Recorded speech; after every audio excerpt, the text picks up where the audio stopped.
Next part, large intestine.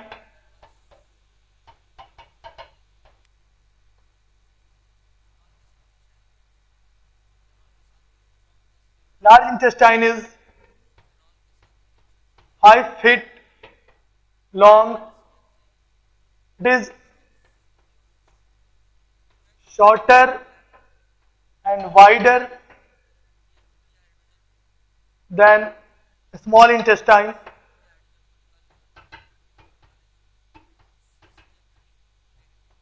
Large intestine forms arc. Large intestine forms arc.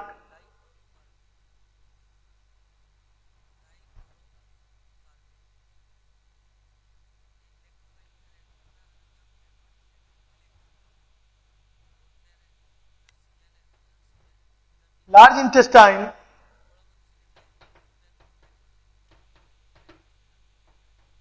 forms arc around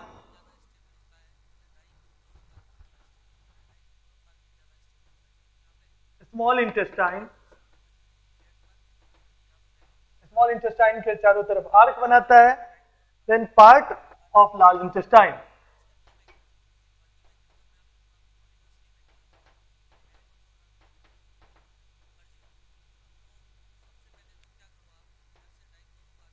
caecum, colon, rectum and anus.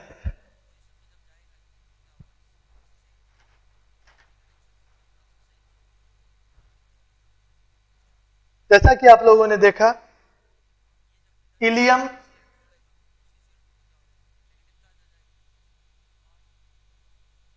Large intestine के जिस part में open होता है उसको हम लोग कहते हैं सीकम.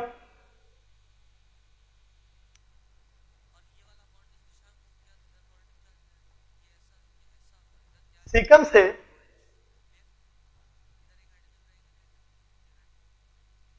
लॉन्ग प्रोजेक्शन निकला रहता है, इसे कहते हैं वर्मीफॉर्म अपेंडिक्स.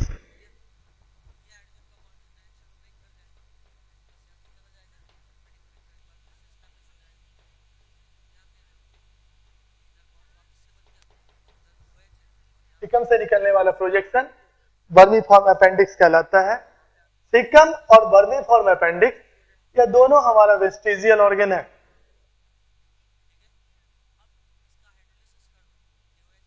सीकम के ऊपर तो पार्ट होगा, वो पाउस्ट पार्ट है, हॉस्ट्रेटेड पार्ट है, जिसे हम लोग कहते हैं colon.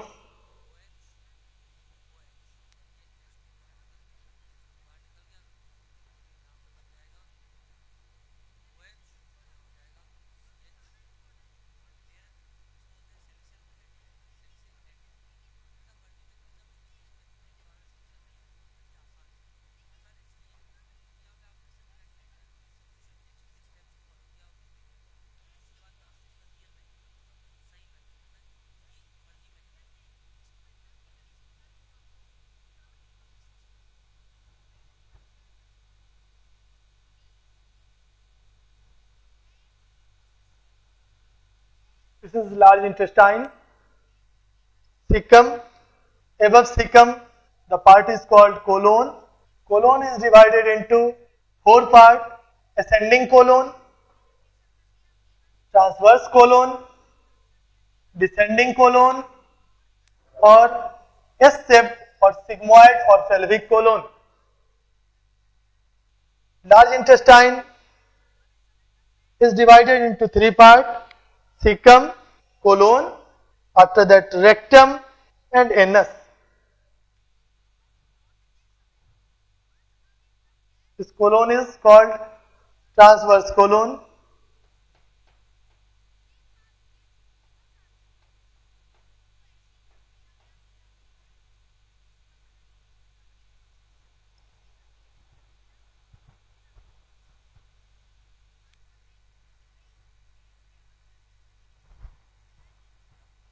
This part of colon is called ascending colon.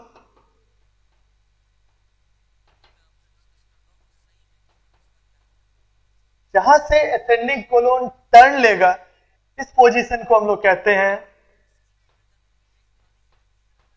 Hepatic flexor.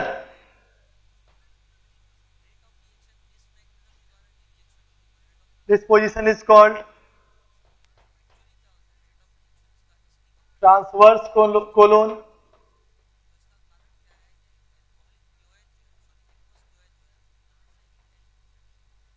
Descending colon,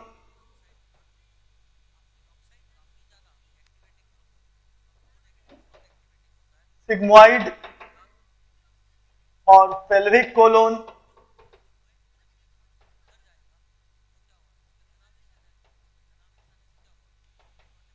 rectum and anus.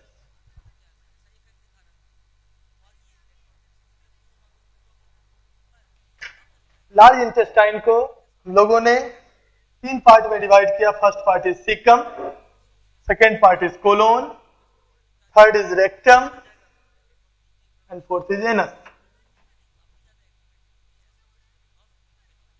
Caecum से 13 centimetre long tube like structure निकला हुआ रहता है जो लिम्फोइड टिश्यू का बना हुआ है। इस ट्यूब लाइक स्ट्रक्चर को वर्मीफॉर्म अपेंडिक्स कहते हैं। Caecum and vermiform appendix human में वेस्टिजियल होता है, बट सर्टेन हर्बीवोरस एनिमल में यह फंक्शनल होता है। Colon is divided into 4 part: ascending colon, transverse colon, descending colon and sigmoid colon. Next part is rectum. Rectum में फेकल मैटर टेम्पोरली स्टोर्ड रहता है एंड एनस के द्वारा, एनस इज द ओपनिंग, इसके द्वारा यह बाहर निकलेगा। जैसा कि पहले आप लोगों ने पढ़ा, एनस 2 एनल स्फिंक्टर के द्वारा गार्डेड रहता है, external anal sphincter and internal anal sphincter. External anal sphincter striated muscle का बना होता है and internal anal sphincter circular muscle का और स्मूथ मसल का बना हुआ रहता है।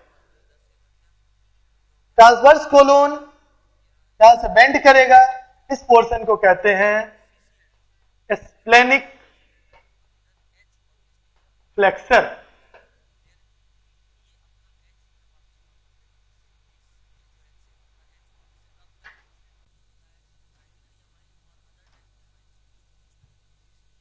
First part of the large intestine is cecum.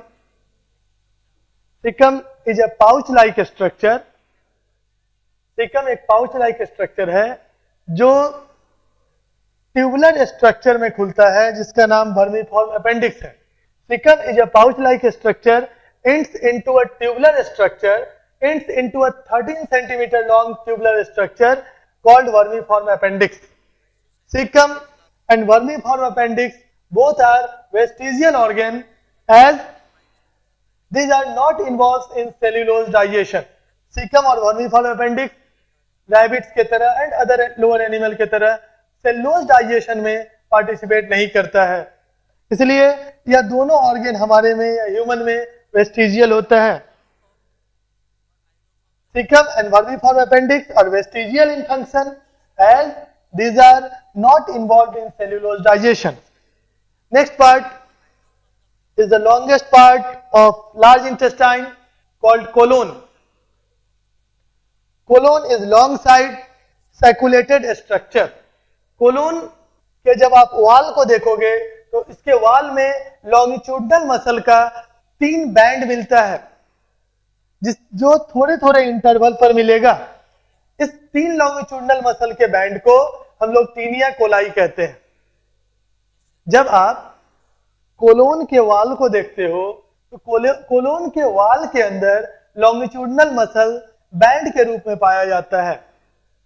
3 longitudinal muscle band के रूप में पाया जाएगा और इस बैंड को टीनिया कोलाई कहते हैं। इस बैंड का लेंथ इस सीकम से स्टार्ट होकर रेक्टम के स्टार्ट तक होगा या अरेंज होगा और इस बैंड का लेंथ लार्ज इंटेस्टाइन के लेंथ से कम होता है। लार्ज इंटेस्टाइन के लेंथ से कम होने के कारण ये पूरा लार्ज इंटेस्टाइन एक सैकुलेटेड स्ट्रक्चर के रूप में दिखता है। इस प्रकार ड्यू टू टीनिया कोलाई हम कह सकते हैं लार्ज इंटेस्टाइन और कोलोन हॉस्टेटेड स्ट्रक्चर होता है या इसमें हॉस्ट्रा पाया जाता है। Colon is the large size sacculated और haustrated structure. Colon is differentiated into four regions: ascending colon, transverse colon, descending colon, and sigmoid or pelvic colon. Ascending colon extend up to liver on the right side and then bends. And इसका जो bending होता है उस bending को हम लोग hepatic flexor कहते हैं। Ascending colon right side में अप टू लीवर एक्सटेंड करेगा और लीवर के पास यह बेंड करेगा, इस बेंडिंग को हेपाटिक फ्लेक्सर कहते हैं। और बेंड करने के बाद अब यह ट्रांसवर्स हो जाएगा, या बेंड करने के बाद यह कहलाएगा transverse colon. Transverse colon spleen के पास आकर बेंड करता है और उस बेंडिंग को स्प्लेनिक फ्लेक्सर कहते हैं। इस बेंडिंग के बाद यह राइट साइड में नीचे की ओर डिसेंड करेगा, अब इसका नाम है डिसेंडिंग कोलोन। आफ्टर दैट यह एस शेप्ड हो जाएगा जिसको हम लोग कहते हैं sigmoid colon. Ascending colon extend up to liver on the right side, then bend to become transverse colon. Transverse colon crosses the abdominal cavity below the pancreas and then descending colon running downwards towards the left side. sigmoid colon S-shaped enters the pelvic and join the rectum. ये pelvic में inter करता है और rectum से join करता है। Function of the colon is the conservation of water, sodium and other minerals and formation of fecal matter. ये water का एब्जॉर्प्शन करता है जिससे fecal matter और अनडाइजेस्टेड रेसिड्यू कॉन्सेंट्रेट हो जाए।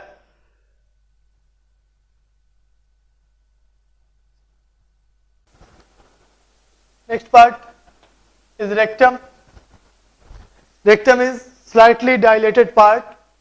यह fecal matter को temporarily store करेगा और यह anal canal में open होगा। Rectum slightly dilated part है। Rectum fecal matter को store करेगा temporarily और यह anal canal में enter करेगा। Anal canal opens into the anus at the base of trunk. Anus is guarded by two anal sphincter muscle.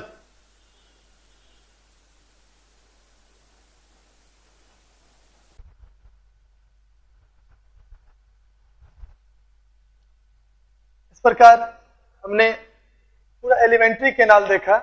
Alimentary canal is the path of food from ingestion to egestion, from mouth to anus. Alimentary canal start होगा mouth से। Mouth का posterior part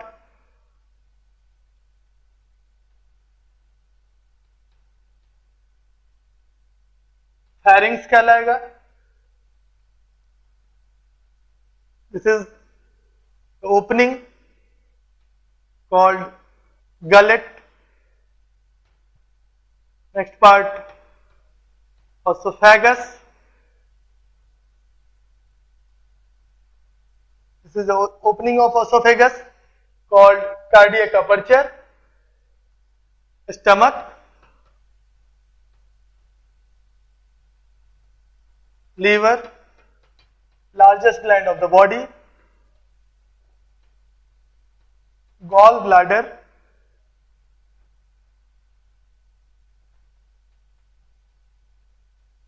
pancreas,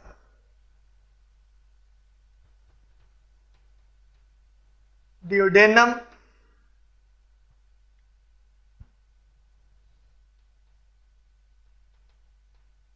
jejunum, ileum, cecum, vermiform appendix,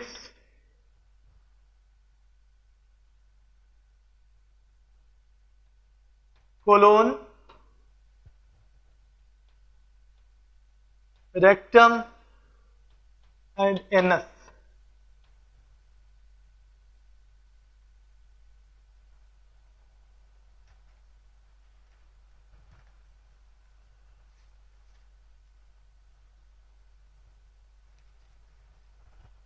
after that हम लोगों को पढ़ना है human digestive gland.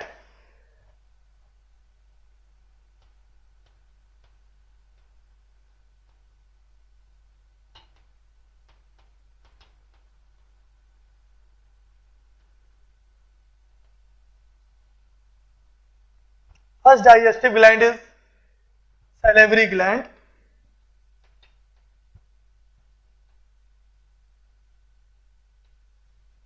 Salivary gland mouth में पाया जाएगा.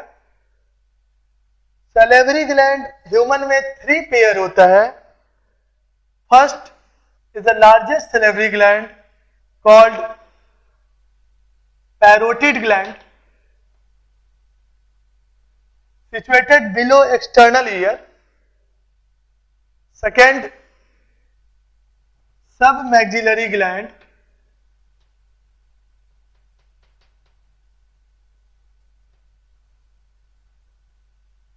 also called submandibular gland, situated at jaw angle. And third pair of the salivary gland is called sublingual gland.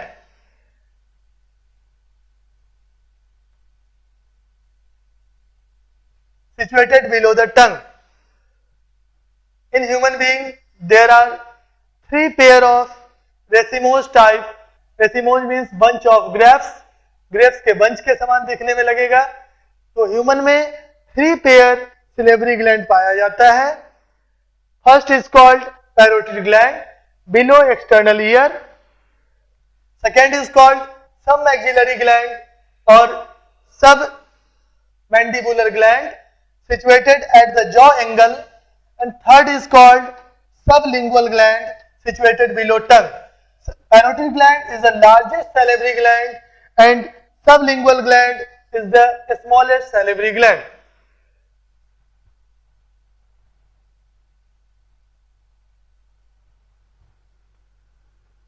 First, salivary gland.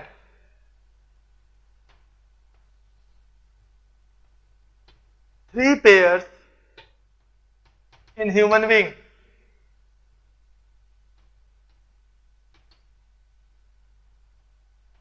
Number 1, parotid gland.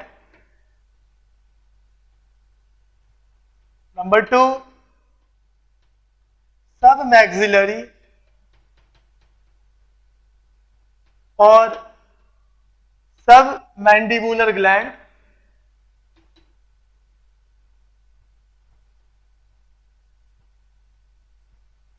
And number 3, sublingual gland.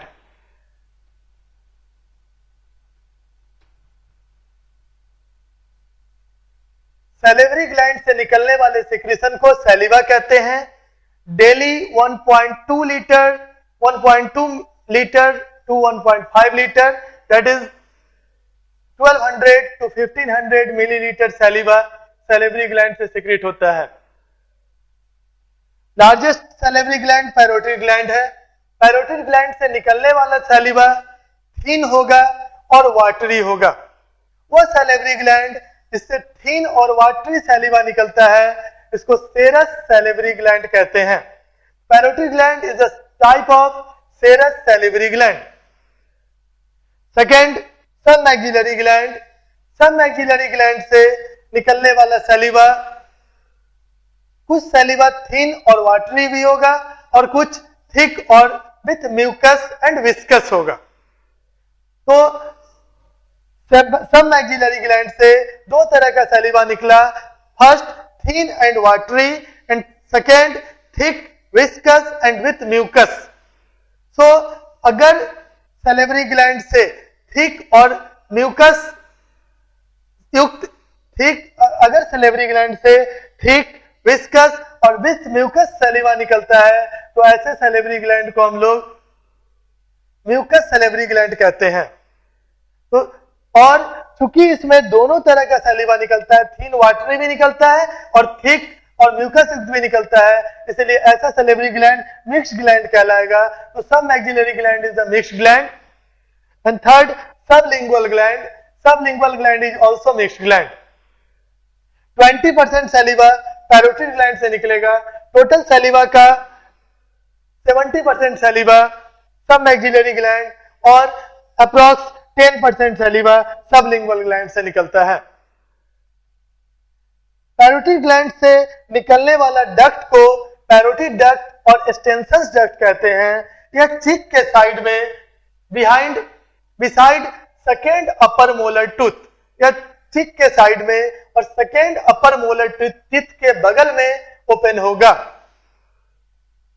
Second, submaxillary gland.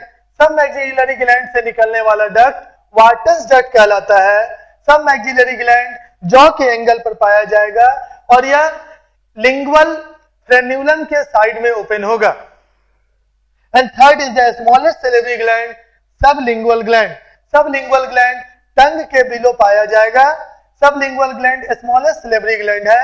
Sublingual gland से 5 to 15 duct निकलता है, जिस duct को हम लोग duct of Rivinus कहते हैं। इस सबलिंगुअल ग्लैंड से एक लॉन्गर डक्ट भी निकलता है, जिसे बर्थोलिन डक्ट कहते हैं। यह भी फ्रेन्यूलम के above means at the floor of buccal cavity के फ्लोर पे ओपन होगा।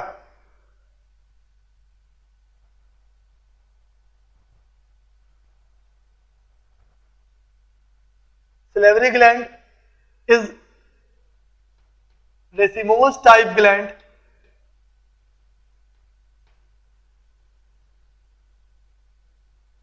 Racemose means bunch of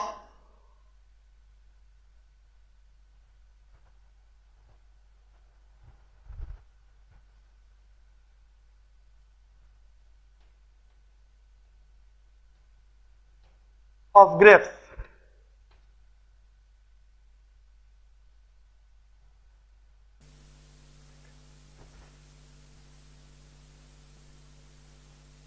जैसा कि आपने देखा कि सैलिवरी ग्लैंड 3 तरह का होगा। First gland which is the largest salivary gland called parotid gland. Parotid gland से निकलने वाला डक्ट एक्सटेंशन डक्ट कहलाता है। Parotid gland is the largest salivary gland and the duct of the parotid duct of the parotid gland is called extension gland. Parotid gland से निकलने वाला duct और extension duct open होता है against चिक और चिक के साइड में यह सेकेंड अपर मोलर टूथ के साइड में ओपन होगा। ओपन इनसाइड द चिक against the second upper molar tooth. और पैरोटिड ग्लैंड से निकलने वाला सैलिवा थिन और वाटरी होगा और ऐसा सैलिवरी ग्लैंड जो थिन और वाटरी सैलिवा को सीक्रेट करता है उसे सेरस सैलिवरी ग्लैंड कहते हैं। So parotid gland is the type of serous salivary gland. Second, submaxillary gland.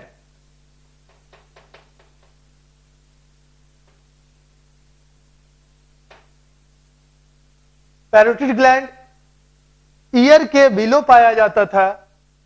Second is submaxillary gland. Submaxillary gland का another name submandibular gland भी है। Submaxillary gland jaw के angle पर पाया जाएगा। Submaxillary gland jaw के angle पर पाया जाएगा और सब मैक्सिलरी ग्लैंड से निकलने वाला डक्ट वाटर्स डक्ट कहलाता है।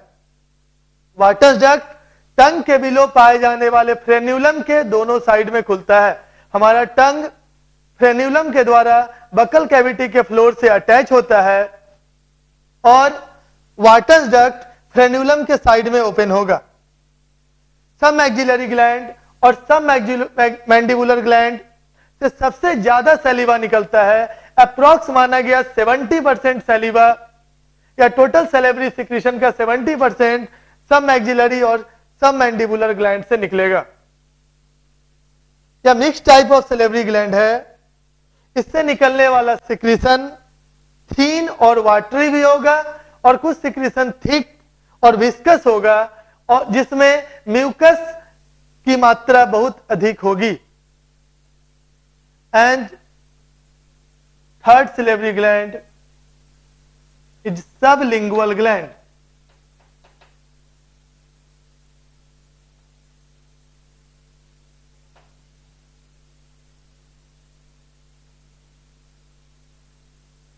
Parotid, submaxillary, and third sublingual gland.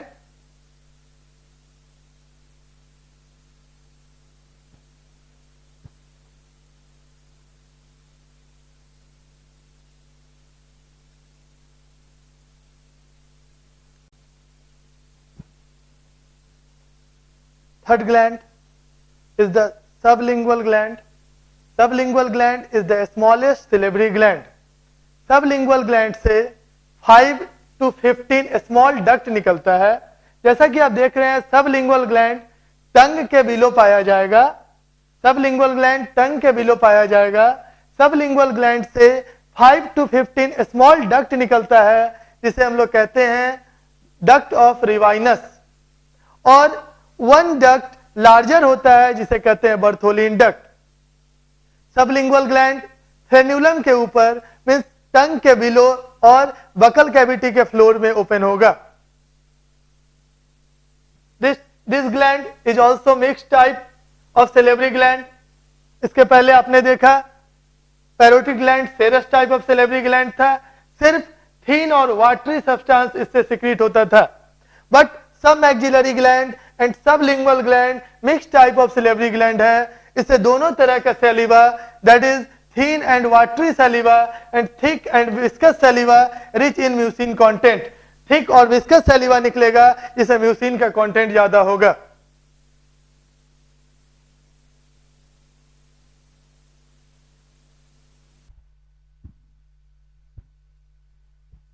Salivary gland एकाइनी और एल्वियोलाई से मिलकर बना होगा।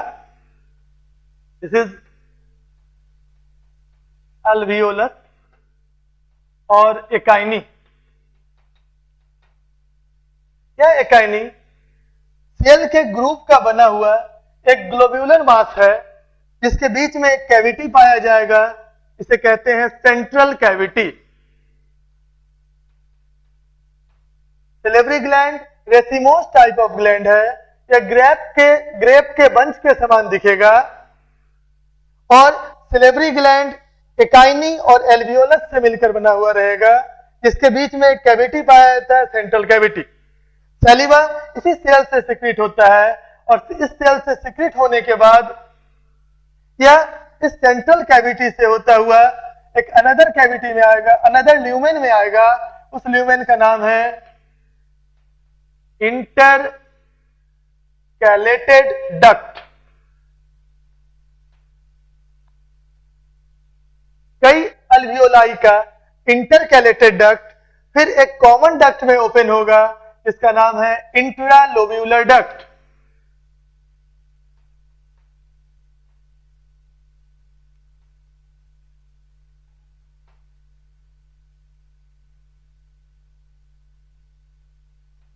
इंट्रालोब्यूलर डक्ट, यह इंट्रालोब्यूलर डक्ट इंटरलोब्यूलर डक्ट में ओपन होता है।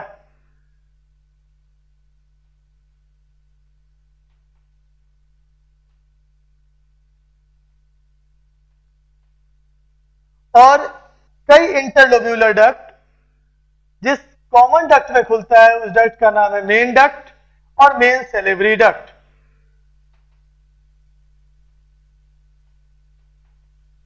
जिसे पैरोटिड ग्लैंड के केस में एक्सटेंशन डक्ट, सब मैक्सिलरी के ग्लैंड के केस में Wharton's duct and sublingual gland के केस में Bartholin duct and duct of Rivinus कहते हैं।